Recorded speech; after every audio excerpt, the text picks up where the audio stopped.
24 minutes before 8 here on the programme, farmers whose applications weren't approved for COVID-19 relief have been encouraged to apply from other programmes within the Department of Agriculture and Land Reform.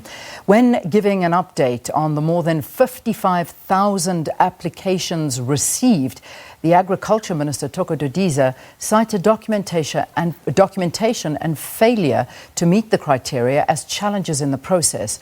But some farmers have said the application forms weren't clear and have accused the department of favouritism in the allocations of fund. The Transvaalse Landbou-Unie SA shares these sentiments, and their president, Meintjes, joins us now via Skype, I think. Thanks so much, Louis. Thanks for joining us here on the programme. My pleasure. How have farmers been affected by COVID-19? Well, in general, we weren't that much affected apart from problems with applying the rules of COVID-19. But in general, we've been to go on with our production. The problem was in the supply chain to get the food to the people and to get the food on the table. That was the biggest problem. And it was small big problems with police stopping people, stopping the farmers to deliver their stuff, and problems with permits where the dates was wrong. That type of thing that happened. Yeah, so it was a logistical nightmare for you, but as you say, the farming process still did go on. And through all of this, I mean, the money that's been lost to farmers, how dramatic has it been? Just say again? The money and the loss for farmers during this time. How bad has it been? Well, it's been severe. You know, everybody was affected, and especially we had a problem with labor. We couldn't get the labor on the farms because of the problems with transporting them and the regulations on how many people must be in a vehicle. That's the sort of thing that affected the farmers in general. So there obviously was the application process now for trying to get the relief funds.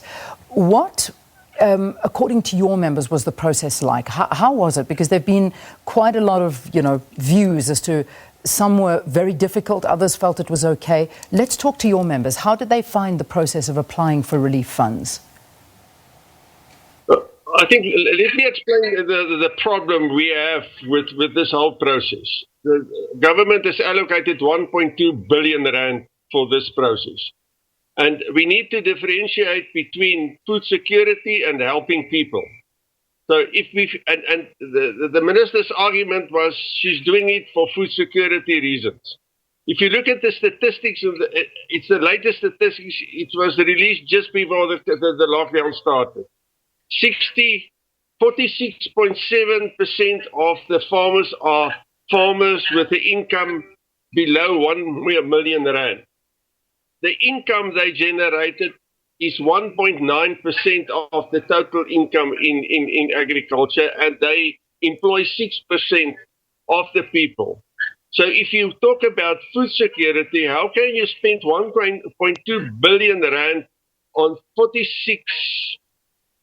of the farmers that only constitutes 1.9% of production? 38% of the farmers produces 95% of the food in South Africa. So if you talk food security, then you should go to the 38% to make sure that we have food on the table. On the other hand, if we talk about helping people, then you go to the small farmers, but then you must have all your chickens in a row. You must be able to help them.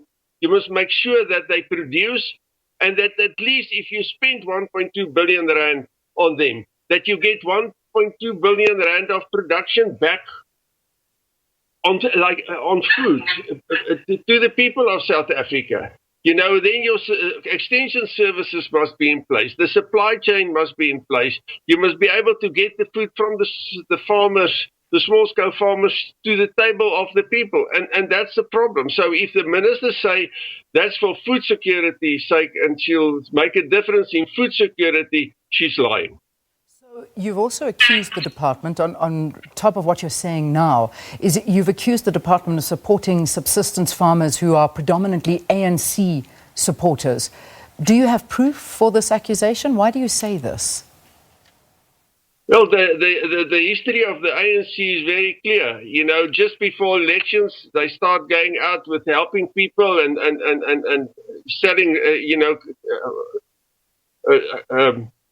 getting votes from people by dishing out money. And the history of over the last 24 years is quite clear what the ANC policies are and how they do things, especially before elections. And we've got the election coming up next year.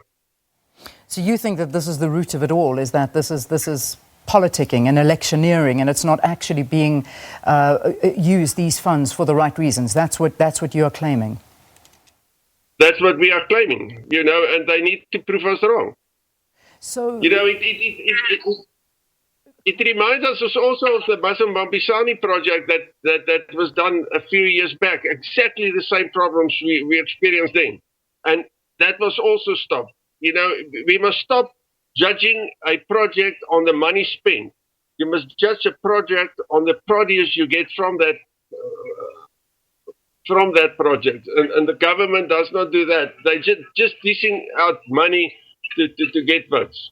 So let's get an idea here. How many members do you have currently? We've got in excess of 5,000 members. Have any of them qualified for these funds? I can't hear you properly. Just in terms of numbers, how many of them actually qualified for the relief funds? Well, because it's below 1 million rand, very few of them qualify to have access to the relief funds. So there's because the criteria for this is.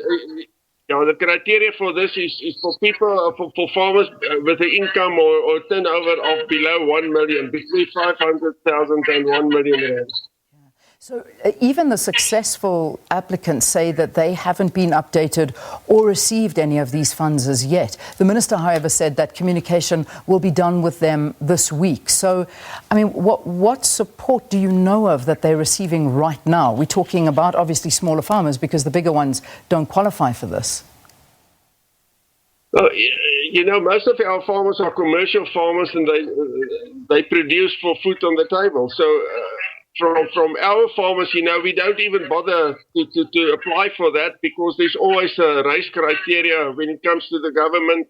So there's actually sometimes no sense in applying for these types of funds. So interesting angle you're taking here. Do you feel that this is a racial issue? Do you think that it is the white farmers that are being prejudiced against right now? Well, we should take the race out of farming in South Africa. Farmers in South Africa don't label their produce black or white. We produce for the whole of South Africa and we should be treated as such. So if there's any funds, everybody should be able to apply and everybody should be able to stand in the road to get help, especially this time. A big part of South Africa that's been declared a disaster area and where we need to keep the farmers on the land to be able to produce for the future. So it shouldn't be a race thing, but in everything government do or the ANC does, there's always a race issue. We've seen it with COVID-19 and